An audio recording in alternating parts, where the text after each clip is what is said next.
আমি ঢাকা ৮ আসনে প্রার্থী হয়েছি শহীদ হাদির যে অসমাপ্ত লড়াই সেটা শেষ করার জন্য এবং যেখানে গণ অভ্যুত্থানের ঐতিহাসিক শাহবাগের ছাত্র জমায়েত একত্রিত হয়ে বাংলাদেশকে নতুন করে স্বাধীন করেছিল, এই গুরুত্বপূর্ণ স্ট্র্যাটেজিক আসনে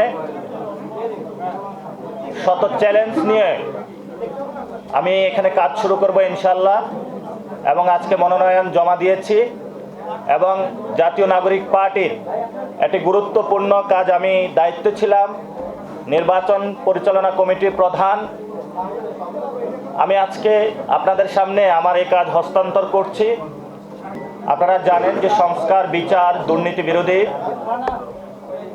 চাঁদাবাজদের বিরুদ্ধে, ভারতীয় আধিপত্যবাদের বিরোধী নতুন একটি বাংলাদেশ গঠনে, সরকার গঠনের লক্ষ্যে সকল শক্তিকে একসাথ করে যারা সংস্কারের পক্ষে একটি জোট গঠন হয়েছে, আসন সমঝোতা হয়েছে এবং সেখান থেকে পুরো বাংলাদেশে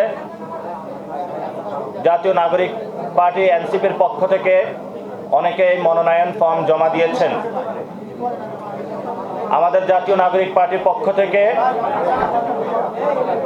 মোট ৪৭ জন ফর্ম তুলেছেন এবং মনোনয়ন জমা দিয়েছেন। পুরো বাংলাদেশে জাতীয় নাগরিক পার্টির পক্ষ থেকে ৪৭ জন জমা দিয়েছেন এবং এই ৪৭ জন সবাই দক্ষ, যোগ্য, জনগণের কাছে অ্যাকসেপ্টেড প্রার্থী।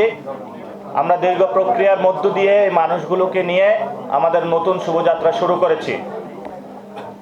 এবং আপনারা এও জানেন আমি ঢাকা ৮ আসনে প্রার্থী হয়েছি শহীদ হাদির যে অসমাপ্ত লড়াই সেটা শেষ করার জন্য এবং যেখানে গণ অভ্যুত্থানের ঐতিহাসিক শাহবাগের ছাত্র জমায়েত একত্রিত হয়ে বাংলাদেশকে নতুন করে স্বাধীন করেছিল, এই গুরুত্বপূর্ণ স্ট্র্যাটেজিক আসনে